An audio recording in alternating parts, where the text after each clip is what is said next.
with let's get started with the project. Hope you enjoy.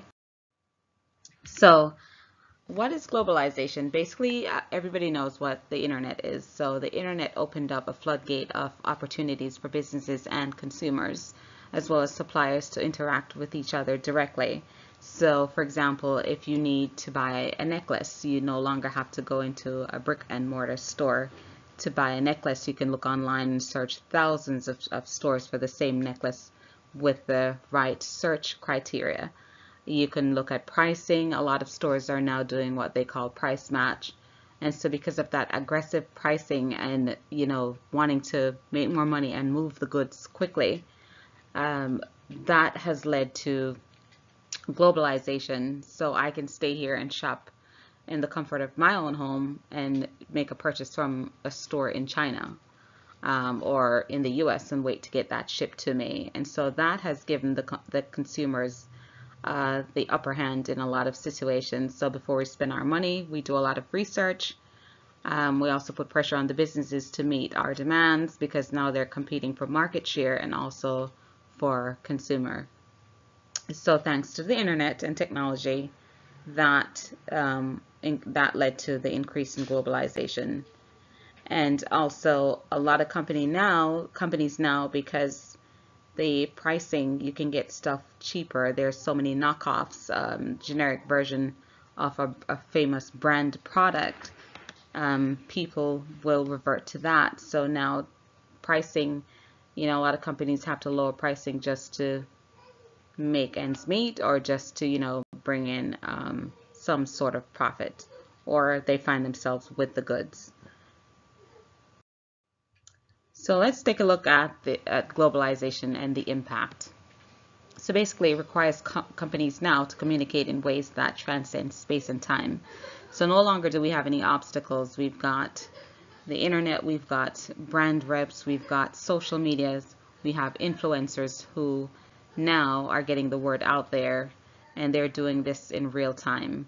So as you see information, you get access to products and services right now. There's no delay. So I analyzed about four peer review articles, and a film. So we'll start with the text. The first one was institutional pressures and HRM.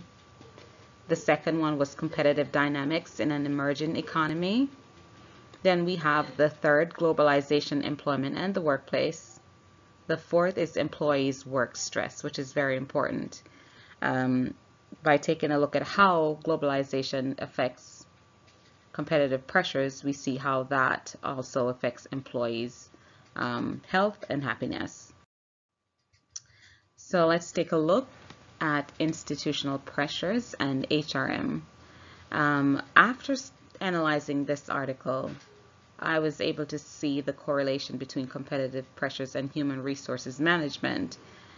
In many organizations, for example, sales, subscription organizations, or advertising, where revenue is, their main source, especially privately held companies, you'll have these sales managers and these team leaders and supervisors who will push their staff to go above and beyond, to do whatever it takes to meet and exceed their goals, because they're relying on these sales to keep the company afloat.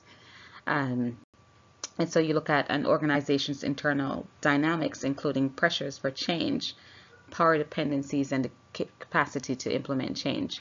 So you get in there, and if they say you have to sell 50 subscriptions, for example, they might say, okay, your goal is 50, but really we want you to give us 60, because they need that extra 10 to stay ahead of their competitors who are also offering similar benefits and promotions and deals. The next article is competitive dynamics in an emerging economy. Again, this article, after analyzing it, I was able to see how profitability and efficiency leads to, people use brainstorming and thinking outside the box to come up with new ways to get the same thing done. How can we be more efficient? How can we spend least amount of money on marketing or on product development but generate more revenue. So there's a lot of actions and pressures and decisions that people that are affected by what's going on in the external marketplace. And now organizations are also mobilizing resources to enter, territories that they've never done businesses with before. So if there's a mom and pop shop, for example, in Pennsylvania, and they're thinking now that they want to move to North Carolina, or they want to, do businesses with suppliers in China, now they do have the opportunity to go into new territories and uncharted territories. But with that comes all the stress because there are other businesses who are wanting to do the same. So basically people are just copying each other, trying to stay afloat, trying to stay ahead of the game so that they could stay in business. The third article is Globalization, Employment, and the Workplace. So we do know that the workplace has changed dramatically due to the globalization of the economy. And it's not just the US economy, it's worldwide, it's Russia, it's Panama, it's Japan, it's everywhere. People, if you have access to technology, then you have access to power and you have access to the competition. So it's easy now to research to see what's going on out there and what you can do.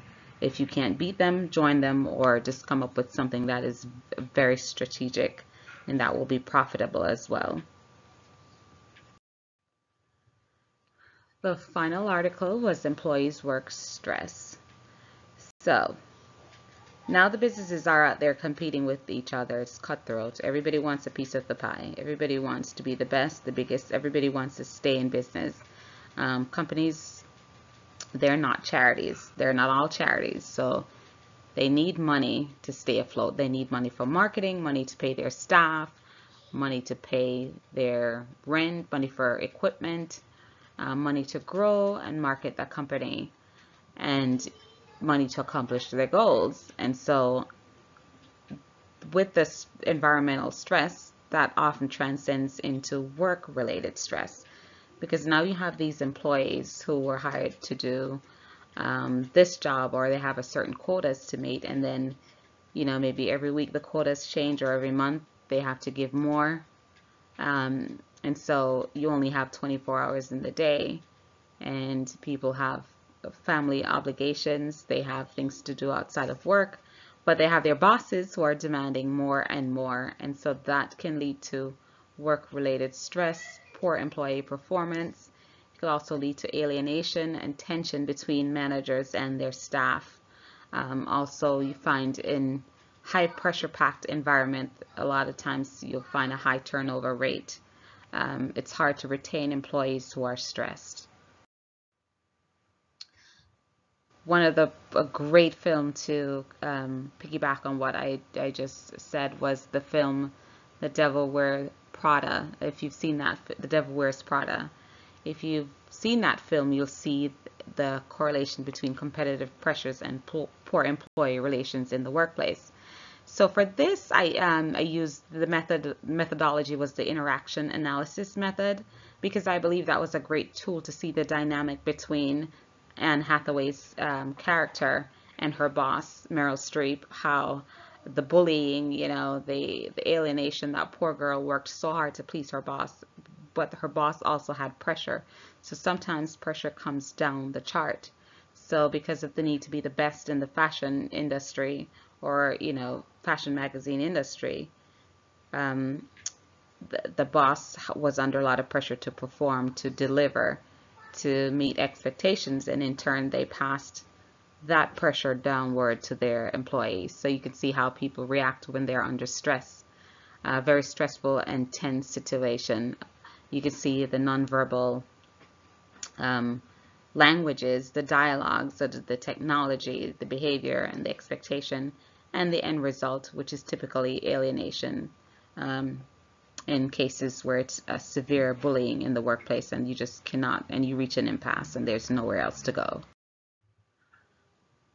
And here's a look, in case you haven't seen the film, at one of their photos, The Devil Wears Prada. And again, in analyzing this film, you do see that once again competitive pressures which is a result of globalization or increased globalization, it can lead to bullying in the workplace and organizational instability. Um, Employees who typically stand up for themselves may also experience oppression or alienation from their bosses.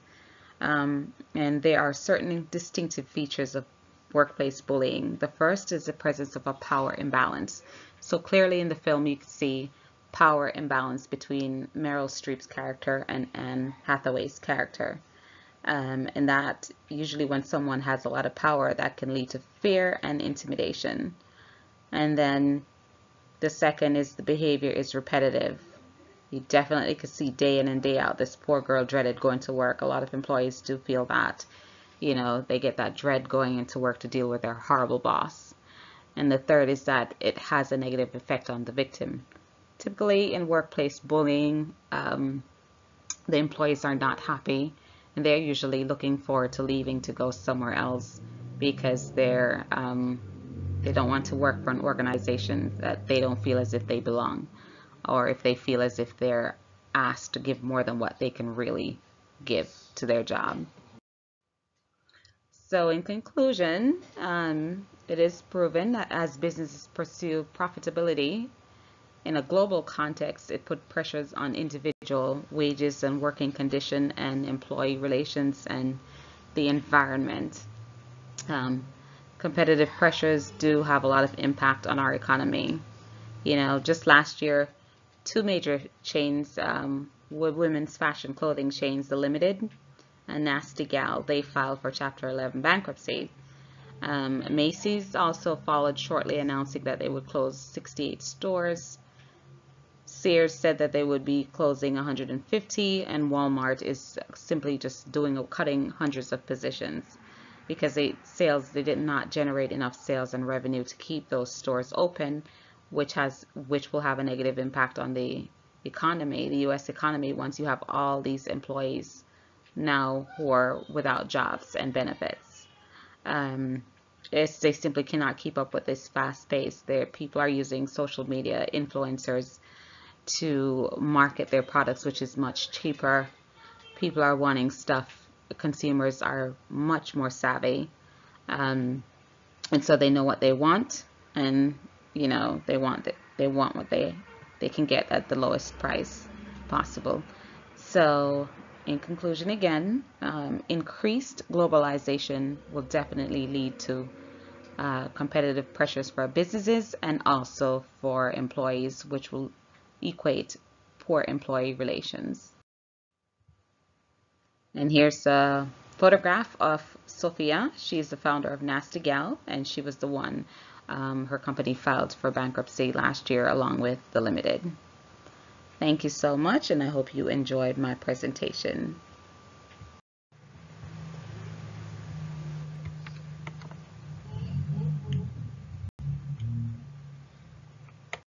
And take a look at the adverse effects as well as some examples of competitive